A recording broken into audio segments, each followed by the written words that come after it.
my entry point essentially would start from the science. And on the basis of the science, there's one fundamental concept which our region needs to be extremely sensitive about, and that is the issue of our vulnerability to climate change. Climate change is an issue that sits first highlighted in 1994 in the Barbados Program of Action. And in identifying that issue, we highlighted very clearly that when we talk about climate change, we're talking about climate change and sea level rise. We never looked at climate change as inclusive of sea level rise. And I'm making this important distinction because most of the discussions, most of the work, when they speak about climate change, they're looking at temperature and precipitation rates. Yeah, but then isn't it the changes in temperature that causes the sea level to rise? Yes, but the problem, the point I'm making to you is that the sleeping issue in all of this is the issue relating to sea level rise. It do not get the explicit attention it so desire. And the sea level is rising on a daily basis. So we need to be extremely sensitive and cautious to this particular issue. You spoke of climate change being discussed in isolation or without the necessary nexus with sea level rises. I don't know if you heard me yesterday when I said the average man on the street does not know that 1 degree increase in temperature would cause the sea level to rise by a certain amount. I see the two as being inextricably related. I even spoke to the fact that most of our settlements are coastal, and with sea level rises, all of us can be wiped away if we have an experience like the tsunami. I believe there is some island, either Malta or somewhere, I'm not sure of the island now. Because of the low-lying nature of the island, the government, I understood, has secured quite a vast amount of property because by 2025, they expect the sea level to have risen above the level of the land. And this issue is of extreme importance because, as I pointed out, is that in the current negotiations, many of the developing countries are now jumping on each other to demonstrate who is more vulnerable than whom. And they are opening the discussions with regards to this particular issue, which, from our vantage point, we have been relying largely and exclusively on the science. In focusing on this issue, I think it is also important for us to also recognize that in looking at vulnerability, we have to recognize two other dimensions. We have to recognize the dimension of what is internally inflicted and what is externally imposed. Now, in talking about internally inflicted, there's some serious structural problems which we as policymakers should and need to address. You eloquently raised the issue that climate change is first and foremost an environment issue, which in fact it is. It's an MEA, a multilateral environmental agreement. In many of our countries, the focal points for multilateral environmental agreements are spread across either various ministries or various agencies. And at the same time, the financial mechanism that had been put in place to deal with these MEAs is located in the Ministry of Finance. And very often, the Ministry of Finance do not talk to the mainline focal points that deals with MEAs. And that in many ways poses some significant challenges for us. The second issue is in relation to data. Now, given the scientific nature of the issue we're dealing with, we have to ensure that we put measures in place to deal with the issue of data. Now, very quickly with regards to the externally driven factors, I think in addition to the question with regards to who is vulnerable, who is more vulnerable than whom. We also have to confront the issue regarding conditionalities in terms of accessing the resources. And I think this is a very important element. For SIDS, I have always advocated, from my experience dealing with the JEF, that our marine, coastal, and terrestrial ecosystem are one and the same. This is what our science have demonstrated and have shown. Mm-hmm. And any impact on either one of them has some serious consequences for the entire ecosystem. This is not the case as the larger countries. Now, this is an issue that we have been having serious battles with a lot of the multilateral lending agencies in addressing. And it's an issue that we need to continually raise with them. And this is what distinguishes our ecosystem from most of the other countries, both in terms of the sensitivity and in terms of the vulnerability. So these are some of the issues that we need to be very careful about and always have in the forefront in addressing. If a funding agency has agreed to fund the research, one needs to ask him or herself of the information if it is not used to change behavioral patterns. And research can be funded, then in my view, dispensing with the information is even more critical than the information that would have been acquired through research. You know, this is very, very, very important. It is okay to say, well, okay, I'm going to find out the cause of AIDS. If you eat this, you eat that, you get AIDS. However, nobody knows what to eat or not to eat to prevent them from getting AIDS. So what's the use of the research? And with that, I believe that there is even greater need, a greater emphasis should be placed on educating the people having done the research.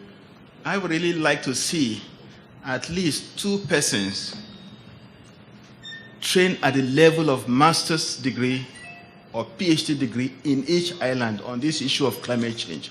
Until when we have such person, the World Bank will continue to tell us what to do. Recently, there was a training program, a diploma program on the economics of climate change.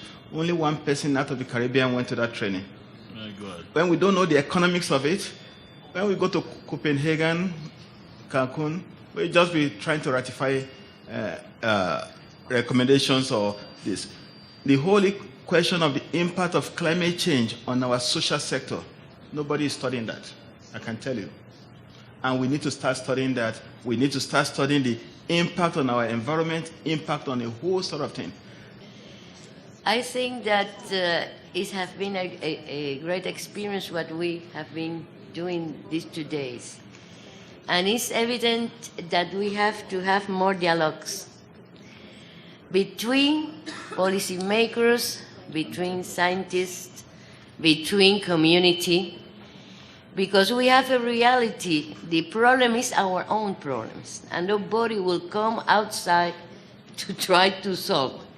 So I think that we have to think a little bit more in what a way we have that problem with our academics and our scientific. That's true. Not always they give the results in a way that can be discussed with the policymakers, and not always they make proposition of what to do. But I think it's our own experience in this case, that when you talk, you have the possibility, you have a concrete proposition, you can do those propositions, you can introduce those propositions, and you can see that it works. I think that a confiance between everybody increase, and we need to have that way of doing things. And also, well, now we are going to see what more we can integrate in the cooperation and collaboration. And I think that very good experience have been presented this Tuesday, and I think that also scientists and policymakers have a lot of work to do, and to try to, between us, to solve most of the problem that we have, because we have it right now. It's not for tomorrow.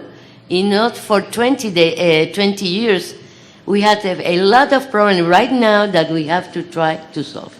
Well, Cuba, like always, if you think that we can be with you, as always we have learned a lot from our Caribbean colleagues. And I think that one of the ways that we have is policy makers, community, and knowledge, not only scientific research, knowledge, because we have a lot of people that don't make science but have knowledge and know perfectly how to solve the problem. I think that will be very good to go far. Thank you. Thank you very much. And speaking of persons with knowledge but without qualifications, I think we in the small island developing states, each and every one of us know of someone who may not have done engineering, but would tell you what size of steel to use to ensure that the structural integrity of a building is not compromised. And he or she can do so without certification. And the young lady spoke to having our people certified, but let us face it, we have some people who are very good with their hands, but who are illiterate. They would not be able to read 2 words, but give them a house plan, and they would execute it to the T. How do you cater for those individuals? And really, I agree with the sentiment raised about consultant. We have to raise our own consultant from the island. Yes, very good point. People who can bring issue papers, people who are hired to say, I'm going to this meeting, give me an issue paper on this. I will tell you what happened to me last week. I was unfortunate to go to Antigua for a capacity meeting. And I met this bright lady who wanted everything I can give to Antigua. The lady is in this room. I said, okay, the contract that I have is to give 1 training program. But these are all the 5 or 6 that I can give. You see, Jacob, we want everything. I said, I like that aggression. Until when we can have somebody like this lady in every island who wanted everything for their country, who knows the value of everything that can be done, then we are just going to be relying on external persons. Let me give you in fact, I got an email today. When I was in Antigua last week, I said to do the landslide risk mapping, we need to know the geology, we need to have the soil. They have the soil information on the computer. But I said, where is the soil report? The soil report has so many information. No one knows where to find it. I got an email today that one Dr. Cooper in Antigua has it, but it's his personal copy. And I should go to UWI to go and find it. And I'm saying we have to start taking care of those little things that really matters for us to go forward. But why is it that nobody could find it?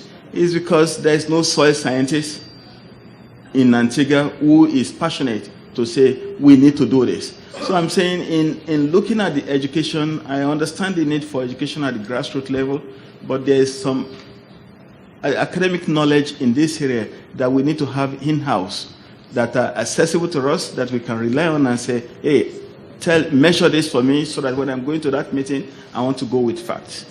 When I mentioned the question of the analysis of what land is left, Antigua said, we want that tomorrow. I just want to interrupt you for 2 seconds, Mr. Chairman, if I may. Yeah, sure. Point of order. This is it. When I heard you were in Antigua, I sent the police for you.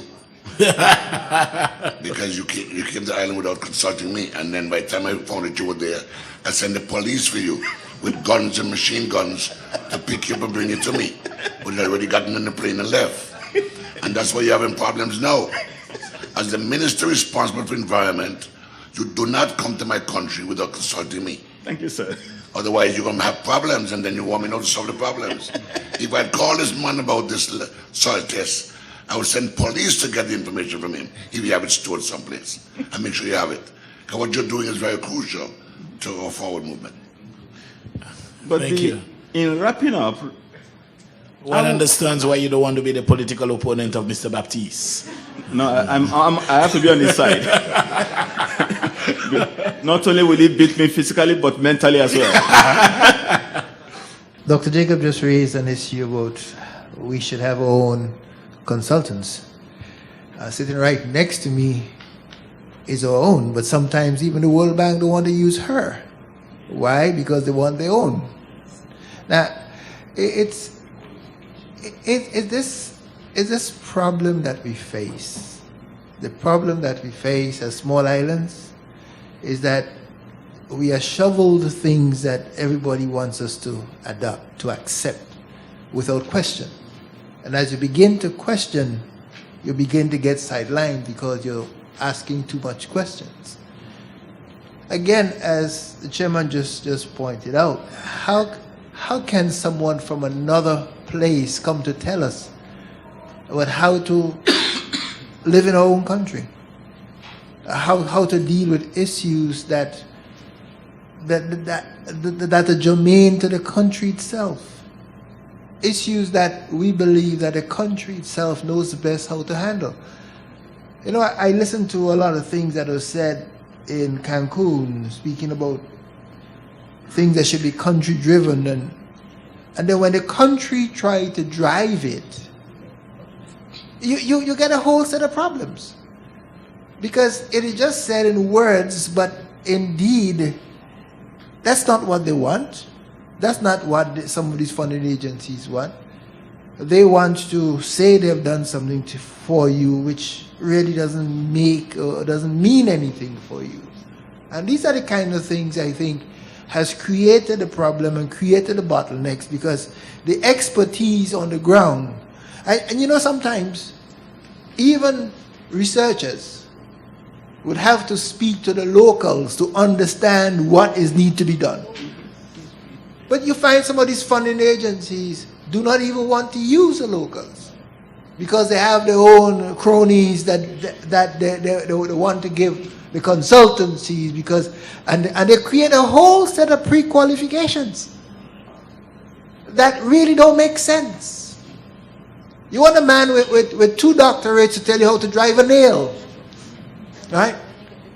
When you have people who have been driving nails for hundreds of years and never bent one, but yet they're saying now we need all these qualifications to do something that a local man can do. This, again, I say, is ridiculous. And to me, this is highway robbery. And how do we expect countries to ever adapt, ever grow, ever build capacity, when the very same person that say they are lending you the money is stifling you and squeezing the lifeblood out of you? That's another, to me, this whole thing is another form of neocolonialism. So, you know, speaking on the small islands remaining small and being unable to develop the people, I mean, you have, everybody here knows that you have the average